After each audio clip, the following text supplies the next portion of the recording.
नमस्कार विद्यार्थी मित्रांनो, मी सहदेव सावके तुम्हा सर्वांचं स्वागत करतो एस जे फार्मा या युट्यूब चॅनलमध्ये.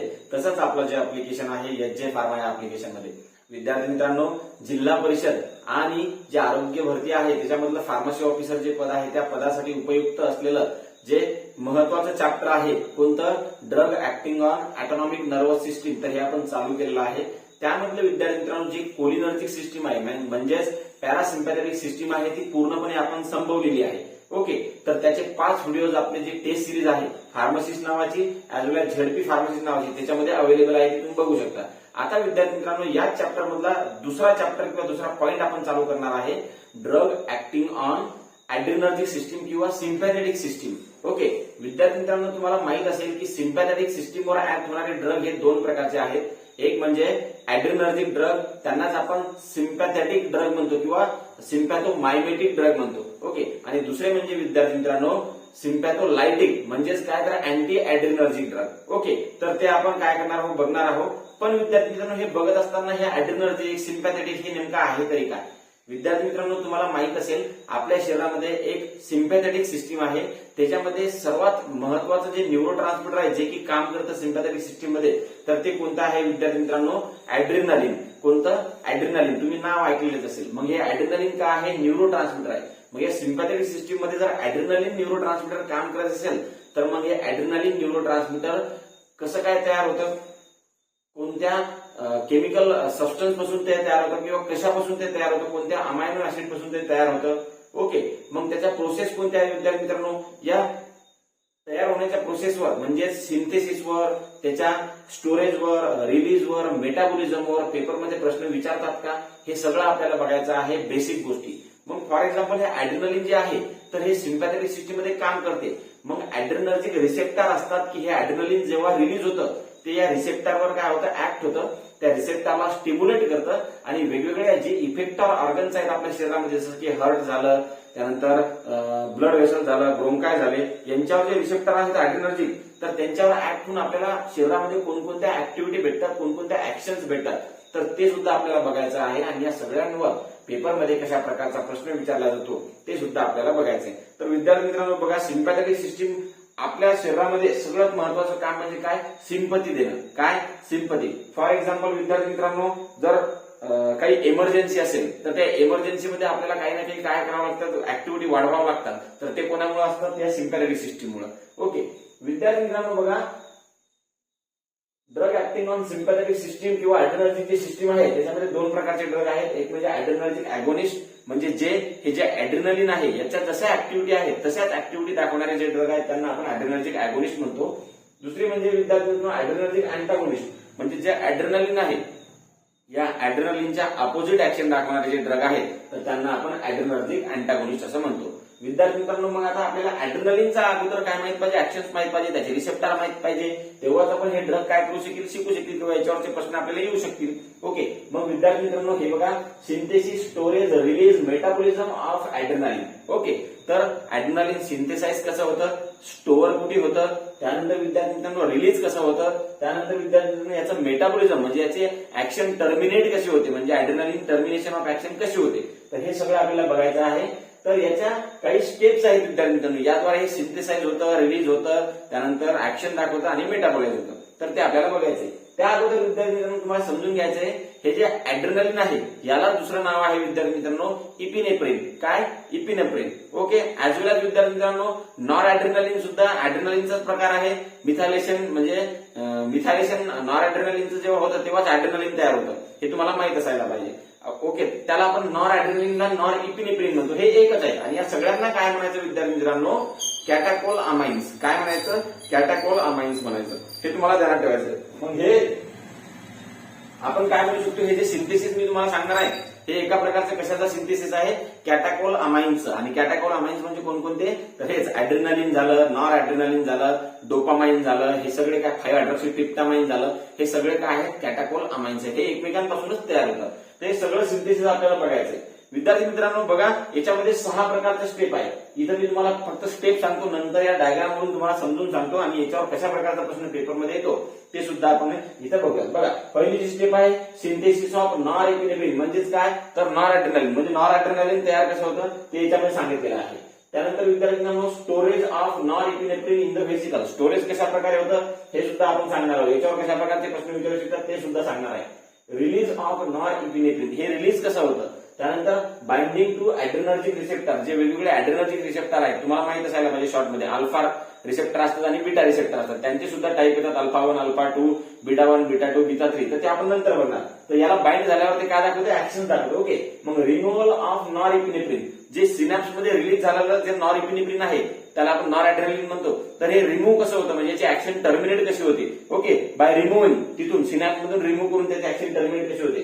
आणि विद्यार्थ्यांनो metabolism of the nor epinephrine, आणि याची ऍक्शन टर्मिनेट बाय मेटाबॉलिझम कशी होते हे सगळं आपल्याला बघायचं. आणि या 6 स्टेपवर विद्यार्थ्यांनो एखादा तरी प्रश्न पेपरवर येतो, तो कसा बघा. पहिली स्टेप आपण काय बघितली, सिंथेसिस ऑफ काय, तर नॉर इपिनेफ्रिन, म्हणजे नॉर इपिनेफ्रिनचं सिंथेसिस किंवा नॉर ऍड्रेनलिनचं सिंथेसिस. बघा आपल्या शरीरामध्ये विद्यार्थ्यांनो टायरोसिन नावाचा अमायनो ऍसिड आहे. कोणतं, टायरोसिन नावाचा अमायनो ऍसिड. हे जे अमायनो ऍसिड आहे आपल्याला कुठून भेटतं विद्यार्थ्यांना, आपल्या शरीरामध्ये फिनाइल अॅलानिन नावाचं सुद्धा काय आहे, अमायनो ऍसिड आहे. फिनाइल अॅलानिन नावाचा अमायनो ऍसिड. तर लिव्हर मध्ये या फिनाइल अॅलानिनचं सिंथेसिस कुठे होतं विद्यार्थ्यांना, या टायरोसिन मध्ये होतं. ओके, आणि टायरोसिन सुद्धा काय एका प्रकारचा अमायनो ऍसिड आहे. पण तुम्हाला जर पेपरमध्ये विचारलं की ऍड्रेनलिन किंवा नॉर ऍड्रेनलिन जे आहे किंवा डोपामाइन वगैरे आहे, तर यांचं सिंथेसिस कोणत्या अमायनो ऍसिड पासून होते विद्यार्थी. आणि याच्यामध्ये जर ऑप्शन मध्ये विद्यार्थ्यांनो जर टायरोसिन असेल तर टायरोसिन लिहायचं, फिनाइल अॅलानिन असेल तर फिनाइल अॅलानिन लिहायचं. पण जनरली मोस्टली टायरोसिनच त्याचं उत्तर असतं विद्यार्थ्यांनो, कारण की टायरोसिन पासूनच ते डायरेक्टली तयार होतं. लिव्हर मध्ये फिनाइल अॅलानिनचं कन्व्हर्शन टायरोसिन मध्ये होतं, नंतर मग टायरोसिन पासून बाकीचे भेटतं आपल्याला, डोपामाइन, नॉर ऍड्रेनलिन, ऍड्रेनलिन वगैरे. पण पेपरमध्ये जर तुम्हाला विचारलं ऑप्शन मध्ये फिनाइल अॅलानिन वगैरे नसलं तर टायरोसिन 100% राहतं. तर टायरोसिन पासून कोण तयार होतं विद्यार्थी, डोपामाइन. बघा हे जे टायरोसिन आहे, ही जी डायग्राम काढलेली मी, तर हे काय एक न्यूरॉन आहे.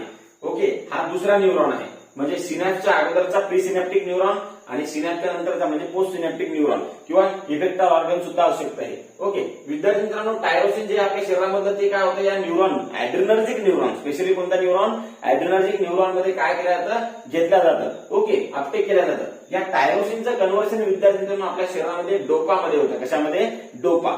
तर हे जे विद्यार्थ्यांनो टायरोसिनचं कन्व्हर्शन डोपामध्ये करण्यासाठी कोणतं एन्झाईम महत्वाचं असतं माहिती का, टायरोसिन हायड्रॉक्सिलेज. आणि विद्यार्थ्यांनो हीच सगळ्यात महत्वाची स्टेप आहे ऍड्रेनालिन किंवा नॉन ऍड्रेनालिन किंवा डोपामाइनच्या सिंथेसिस म्हणजे कॅटाकोलामिनच्या सिंथेसिस मध्ये. मग तुम्हाला पेपरमध्ये याच्यामध्ये प्रश्न विचारतात. पहिला प्रश्न तुम्ही सांगितलं की ऍड्रेनालिन किंवा हे कॅटाकोलामाइन जे आहेत सगळे, तर हे कोणत्या अमायनो ऍसिड पासून तयार होतात, तर टायरोसिन पासून. दुसरा प्रश्न म्हणजे की रेट लिमिटिंग स्टेप कोणती आहे, म्हणजे सगळ्यात महत्वाची स्टेप कोणती आहे.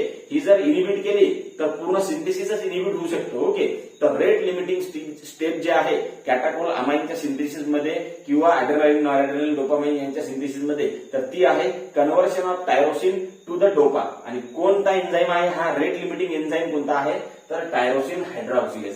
ओके, मग फॉर एक्झाम्पल आपण या एन्झाईमला जर इनिबिट केलं, म्हणजे याला जर आपण इनिबिट केलं, याची ऍक्टिव्हिटी कमी केली, तर टायरोसिन डोपामध्ये कन्वर्ट होईल का, डोपामध्ये नाही होणार. ओके, म्हणजे विद्यार्थ्यांना आपल्याला पेपरमध्ये तिसरा सुद्धा प्रश्न विचारू शकतात की which of the following drug inhibit the enzyme tyrosine hydroxylase. तर त्या ड्रगचं नाव काय विद्यार्थ्यांना, अल्फा मिथाइल पी टायरोसिन. काय, alpha methyl p tyrosine is the inhibitor of tyrosine hydroxylase किंवा it inhibit the rate limiting step, that is conversion of tyrosine to the dopa. कोण करतं इनिबिशन, तर अल्फा मिथाइल टायरोसिन. यालाच आपण मी tyrosine सुद्धा म्हणू शकतो. काय म्हणू शकतो, मी टायरोसिन.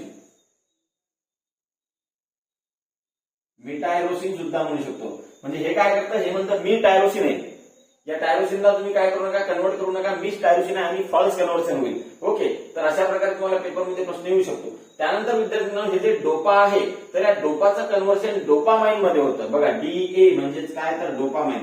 या डोपाचं कन्व्हर्शन विद्यार्थ्यांना डोपामाइन मध्ये होतं आणि ते कोण करतं कन्वर्ट, तर L amino acid D carboxylase किंवा त्याला आपण डोपा डी कार्बोक्सिलेज सुद्धा म्हणू शकतो.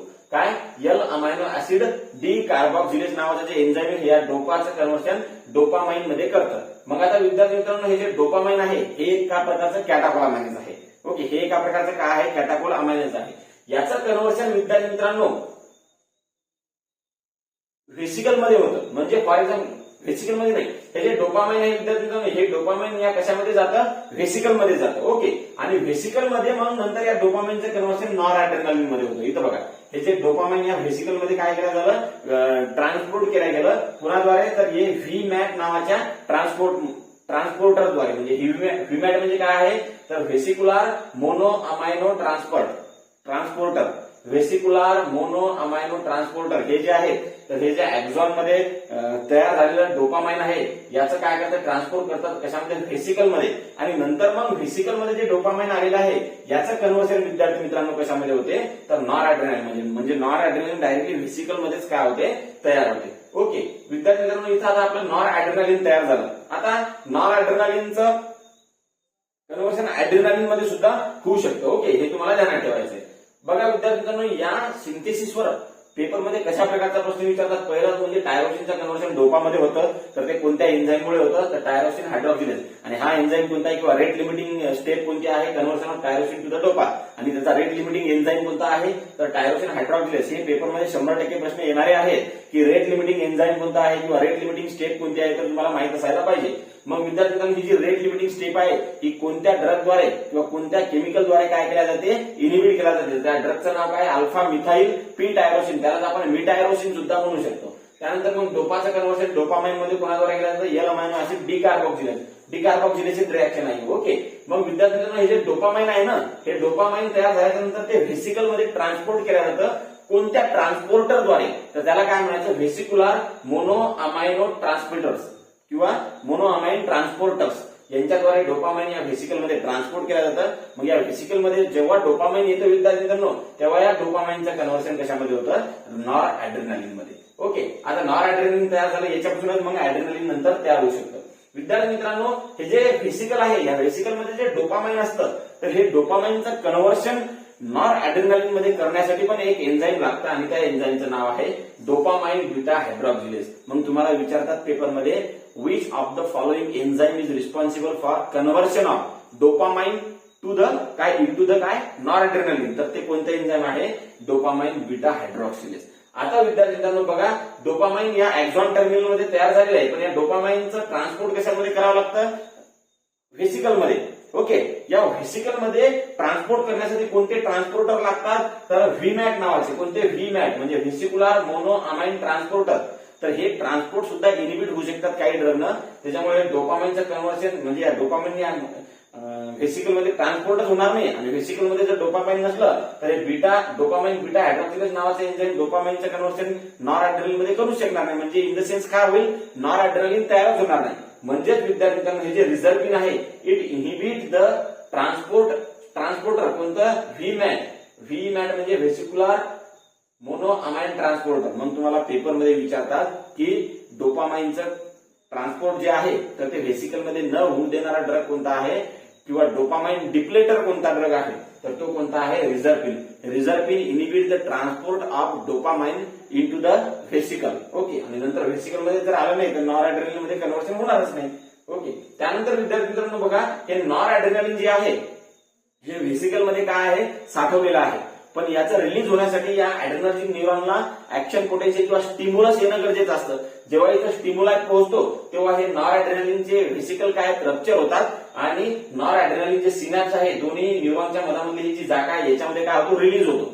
रिलीज झाल्यानंतर विद्यार्थी मित्रांनो, जे पोस्ट सिनॅप्टिक म्हणजे सिनॅपच्या नंतर जे न्यूरॉन्स आहेत किंवा इफेक्टर ऑर्गन आहेत त्यांच्यावर असलेले जे रिसेप्टर आहेत ऍड्रेनालिनचे, कोणते, अल्फा रिसेप्टर आणि बीटा रिसेप्टर, त्यांच्यावर तो ऍक्ट होतो नॉर ऍड्रेनालिन आणि आपल्याला वेगवेगळ्या ऍक्टिव्हिटी दाखवतो. मग विद्यार्थी मित्रांनो, हे जे रिलीज म्हणजे होणारं जे ऍड्रेनालिन आहे याचं रिलीज इनिबिट कोण करतं, म्हणजेच बा इथं स्टिम्युलस आलेला आहे, नर्व स्टिम्युलस झालेली आहे. पण या व्हेसिकल मधून या नॉर ऍड्रेनालिनचं रिलीज सिनॅप्स मध्ये न होऊ देणारा ड्रग कोणता आहे, तर ते म्हणजे गॉनेथिलीन आणि bretylium inhibit the release of noradrenaline. मग तुम्हाला पेपरमध्ये प्रश्न विचारतात, which of the following drugs inhibit the release of noradrenaline from the storage vesicle. तर ते कोणते ड्रग आहेत, गॉनेथिलीन आणि ब्रिटिलियम. कोणते, गॉनेथिलीन आणि ब्रिटिलियम. तर हे तुम्हाला ध्यानात ठेवायचं आहे. विद्यार्थी मित्रांनो, मग नॉर ऍड्रेनालिन आता सिनॅप्स मध्ये आलेला आहे. तर याची ऍक्शन टर्मिनेट होणं गरजेचं असते, नाही तर हे जर सिनाप्स मधून इथून निघूनच गेलं नाही तर एवढी जास्त स्टिम्युलेशन होईल या रिसेप्टरचं, कारण की इथं रिलीज झालेलं जे नॉरएड्रेनालिन आहे या रिसेप्टरला स्टिम्युलेट करत राहील आणि ऍक्टिव्हिटी खूप जास्त प्रमाणात येईल. त्यामुळे स्टिम्युलेशन झाल्यामुळे काय होईल, साईड इफेक्ट सुद्धा जास्त वाढू शकतात जर जास्त स्टिम्युलेट झालं तर. मग याची ऍक्शन टर्मिनेट करण्यासाठी मेन मेकॅनिझम कोणता आहे विद्यार्थी मित्रांनो, तर ते मेन मेकॅनिझम्स आहेत विद्यार्थी मित्रांनो बघा. एक म्हणजे काय तर ऍक्झोनल अपटेक. काय ऍक्झोनल अपटेक म्हणजे हे जे ऍक्झॉन आहे नॉरएड्रेनालिन जे सिनाप्स मध्ये आलेलं आहे हे काय होते, रिअपटेक होते. कशामध्ये, ऍक्झॉन मध्ये. कशामध्ये, ऍक्झॉनमुळे. त्याच्यामुळे या सिनाप्स मधलं नॉरएड्रेनालिन कमी होईल आणि त्या रिसेप्टरचं स्टिम्युलेशन सुद्धा कमी होईल. मग तुम्हाला पेपरमध्ये विचारू शकतात which is the major mechanism for eliminating or terminating the action of काय तर नॉरएड्रेनालिन. ते काय आहे तर रिअपटेक ऑफ काय नॉरएड्रेनालिन. आणि हे जे रिअपटेक आहे विद्यार्थी मित्रांनो हे कोणत्या ट्रान्सपोर्टरद्वारे केले जाते विद्यार्थी मित्रांनो, तर NET म्हणजेच काय नॉर इपिनेफ्रिन ट्रान्सपोर्टर्स. कोणते ट्रान्सपोर्टर, नॉर इपिनेफ्रिन ट्रान्सपोर्टर यांच्याद्वारे काय केलं जातं, हे ट्रान्सपोर्ट केलं जातं. या सिनाप्स मध्ये जे नॉरएड्रेनालिन आहे किंवा नॉर इपिनेफ्रिन आहे याचं ट्रान्सपोर्ट केलं जातं या ऍक्झॉन मध्ये. ओके, आता विद्यार्थी मित्रांनो ऍक्झॉन मध्ये म्हणजे इथं आलं, या व्हेसिकल मध्ये नाही आलं.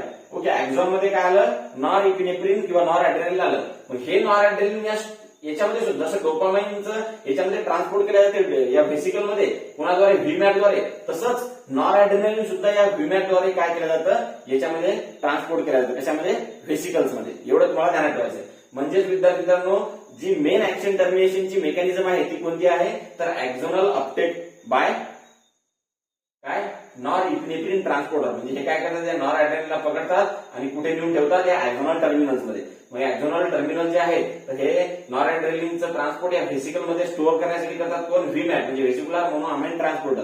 एवढं तुम्हाला ध्यानात ठेवायचं आहे. आणि विद्यार्थी मित्रांनो पेपरमध्ये तुम्हाला एक महत्वाचा प्रश्न विचारतात काय की हे जे नॉर इपिनेफ्रिन ट्रान्सपोर्टर आहेत म्हणजे रिअपटेक तर हे कोणत्या ड्रगद्वारे इनिबिट केल्या जातात. मग तुम्हाला पेपरमध्ये अशा प्रकारे which of the following drug inhibit the reuptake of काय noradrenaline into the axon terminal. तर ते कोणते ड्रग आहे विद्यार्थी मित्रांनो बघा. कोणतं, कोकेन,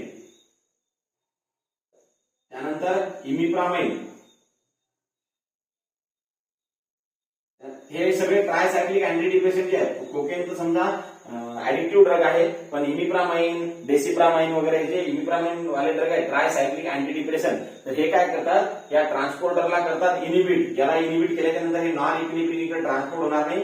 सिनॅप्स मध्ये नॉर इपिनेफ्रिनची लेवल वाढेल आणि त्याच्यामुळे ऍड्रेनर्जिक इफेक्ट वाढतील. ओके, मग तुम्हाला पेपरमध्ये असं विचारू शकतात which of the following drug inhibit the reuptake of noradrenaline into the axon terminals. तर ते कोणते ड्रग आहेत, cocaine, imipramine, tricyclic anti depression.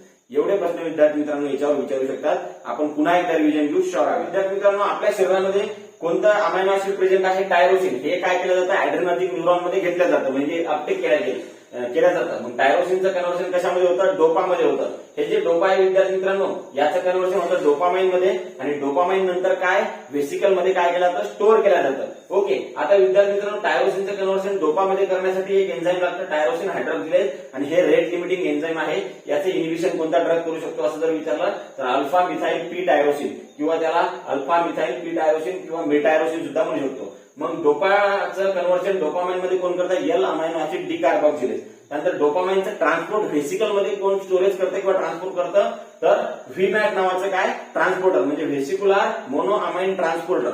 Okay, तर त्याचं इनिबिशन कोण करू शकतो, या व्हीमॅट ट्रान्सपोर्टर जे आहे त्याचं इनिबिशन कोणता ड्रग करू शकतो, रिझर्पिन करू शकतो. मग तुम्हाला पेपरमध्ये प्रश्न विचारू शकतात which of the following drug inhibit the transporter VMAT. तर ते कोण आहे, रिझर्पिन आहे. ओके, त्यानंतर विद्यार्थ्यांनो जे व्हेसिकल आहे या व्हेसिकल मध्ये जे डोपामाइन आलेला आहे या डोपामाइनचं कन्व्हर्शन नॉरएड्रेनालिन मध्ये करणारा जे एन्झाईम आहे तर तो कोणता, डोपामाइन बीटा हायड्रॉक्सिलेज. ओके, त्यानंतर विद्यार्थ्यांनो जेव्हा या ऍड्रेनर्जिक न्यूरॉन मध्ये फॉर एक्झाम्पल आता नॉरएड्रेनालिन सिंथेसाइज झालं त्या स्टोरेज व्हेसिकल मध्ये, पण याला जेव्हा स्टिम्युला भेटतो तेव्हा हे नॉरएड्रेनालिन रिलीज होतो आणि रिलीज झाल्यानंतर वेगवेगळे जे रिसेप्टर आहेत पोस्ट सिनॅप्टिक तर त्या रिसेप्टरवर तो ऍक्ट होतो आणि आपल्याला ऍड्रेनर्जिक ऍक्टिव्हिटी भेटते. पण हे जे रिलीज आहे कोणामधून, व्हेसिकल मधून नॉरएड्रेनालिन सिनाप्स मध्ये रिलीज होणं हे कोणत्या ड्रगद्वारे इनिबिट केलं जातं तर ते ड्रग आहेत ग्वानेथिडिन आणि ब्रिटिलियम. ओके, एवढं तुम्हाला ध्यानात ठेवायचं आहे. विद्यार्थ्यांना आता मी तुम्हाला एक गोष्ट सांगितली, नॉरएड्रेनालिन या सिनॅप्टिक व्हेसिकल सिनॅप्ट मध्ये जेव्हा रिलीज होतं तेव्हा ते कशावर ऍक्ट होतं, वेगवेगळे जे रिसेप्टर आहेत त्या रिसेप्टरवर आणि आपल्याला ऍड्रेनर्जिक स्टिम्युलेशन म्हणून ऍड्रेनर्जिक ऍक्टिव्हिटी भेटतात.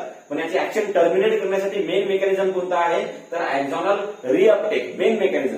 मग एक्झॉनल जे रिअपटेक आहे तर हे कोणाद्वारे केलं जातं नॉर इपिनेफ्रिन ट्रान्सपोर्टर द्वारे. आणि हे ट्रान्सपोर्टर कोणाद्वारे इनिबिट केले जातात म्हणजे नॉर इपिनेफ्रिनचं किंवा नॉर ऍड्रेनलिनचं रिअपटेक कोणाद्वारे इनिबिट केलं जातं तर कोकेन किंवा वेगवेगळे try cyclic anti depression drugs आहे रिमिप्रामाइन डेसिप्रामाइन वगैरे यांच्याद्वारे. तर हे झालं मेन मेकॅनिझम त्याचा ऍक्शन टर्मिनेट करण्यासाठी.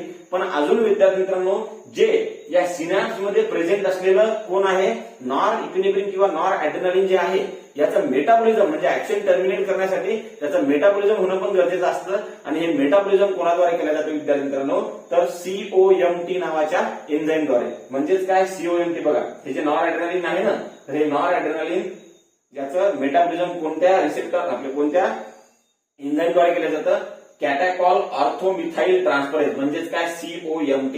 मग तुम्हाला पेपरमध्ये विचारतात which of the following enzyme is responsible for metabolism of noradrenaline or norepinephrine in the synapse. तर ते कोणते आहेत कॅटाकॉल ऑर्थोमिथाइल ट्रान्सफरेज म्हणजेच COMT. ओके. त्यानंतर विद्यार्थी मित्रांनो बघा हे जे एक्झॉन टर्मिनल आहेत का नाही इथं नॉर ऍड्रेनलिन एक्झॉन टर्मिनल मध्ये आहे स्टोरेज वेसिकल मध्ये नाही. तर हे जे नॉन ऍड्रेनलिन आहे विद्यार्थी मित्रांनो या एक्झॉनल टर्मिनल मध्ये तर याचं